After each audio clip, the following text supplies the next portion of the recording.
Hi there, and welcome to the last in the current series of videos, podcasts, and transcripts that I've been doing.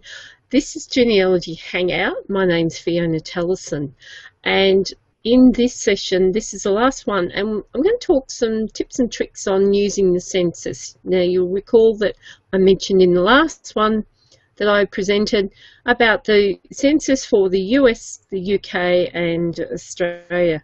Now, there are other countries that have done census in the past, and I'll briefly mention them. That's Scotland and Ireland. Now, be aware that Wales is included with the UK, but Scotland and Ireland may have their own, well, they do have. So Scotland was from 1841 to 1911, that is available online at www.scotlandspeople.gov.uk. So they are generally confidential for 100 years, as I mentioned, and in the US, the 72-year rule. Oh, excuse me. So what happens in the census, and why would you want to find your ancestors in the census?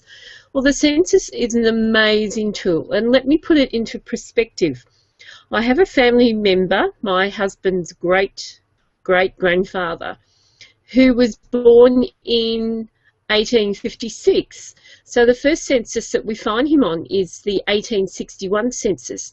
Now, he was born in Liverpool, England, but he wasn't there in 1861. He was actually in Wales in 1861. And that got me thinking, why was he there? And I couldn't find his mother. So that led me to find that his mother had passed away just before the 1861 census. So I was able to get her death certificate and find the information on how she died, and that was very helpful. So that really punched down or knocked down a brick wall for me. So with genealogy and getting started, it's important that you have these tools, and they're readily available. Now, if you need help and further information with the census, do come and visit me at genealogyhangout.com. I have some very useful tips on using the census, and you will find it helpful. It's a small boutique group. It's a subscription site. For less than 1 cup of coffee per month, you can have access to some fantastic information. Now, I've done all the hard work for you. You don't have to work hard. And I like people to make use of the information that I've been able to put on the site. And of course, if there's any other information that you need, you can contact me. Reach out, please reach out to me. So for family history, some people feel that they don't know much about their families. So getting back to this particular person, I was able to track him until he died just before the 1901 census. And that was very empowering. It gave us a lot of information on his family, people that lived with the family, and in fact the person that he married was living with the family in the 1881 census. Now, I found that out through another family member, a distant cousin, and that led me to actually find the family, because I just couldn't find it really. I did find it online eventually through the person that lived with my husband's family, and I'm still searching for her family in earlier census, and I'm sure I have found them. But of course, I like to check things more than once. I like to have at least 3 pieces of information. So that's 3 pieces. I've got 3 fingers I'm holding up if you're reading this, and that's important. So there might be birth, there might be marriage, there might be census, and I need to verify that, and I think it's really important that you do that. So one thing I need to make you aware of when you're looking at census information, particularly in the UK, I've had a lot of experience with that, don't be distracted by all the lines that you see, because the enumerators and other people that use the census information were counting the data, and it was a way of marking the data that they'd counted so that they didn't lose their place. So it doesn't mean that the information is wrong. No, no, no, no, no. It doesn't mean that at all.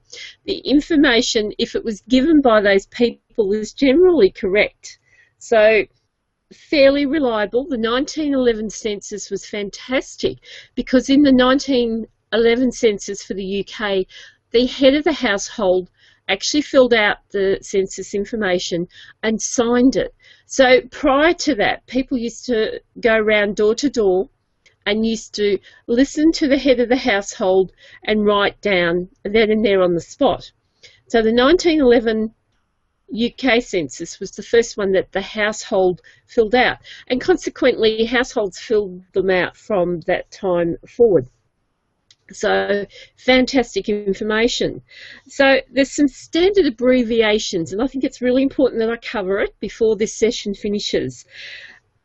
You'll notice that the first name might be Smith, and obviously the next person might have been the wife. Normally it was the husband that was listed as the head of the house. Things have changed these days.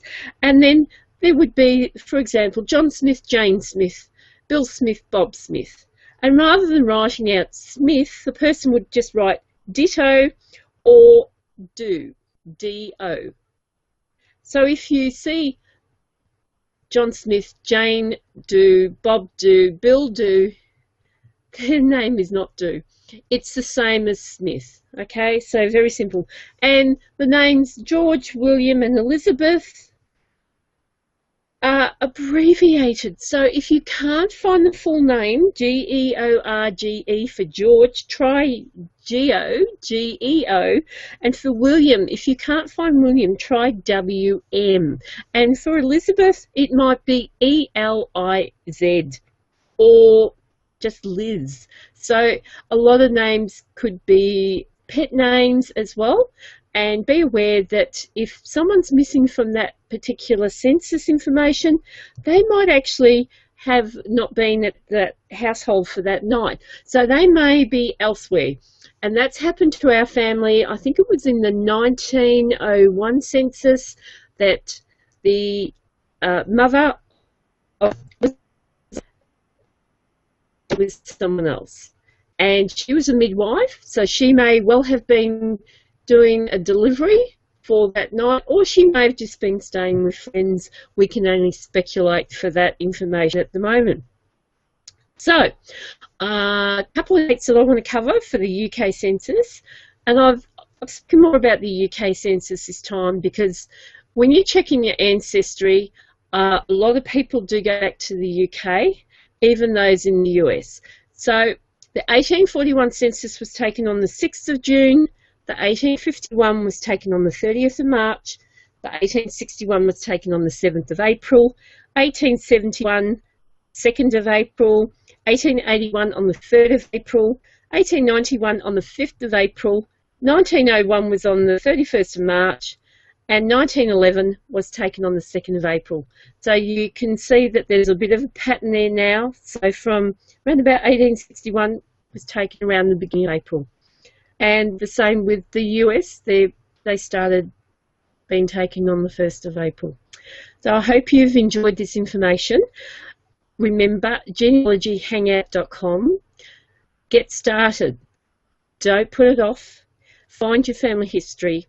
Check your ancestry, and above all, have fun, and I'll see you soon. So thanks and bye for now. Cheers.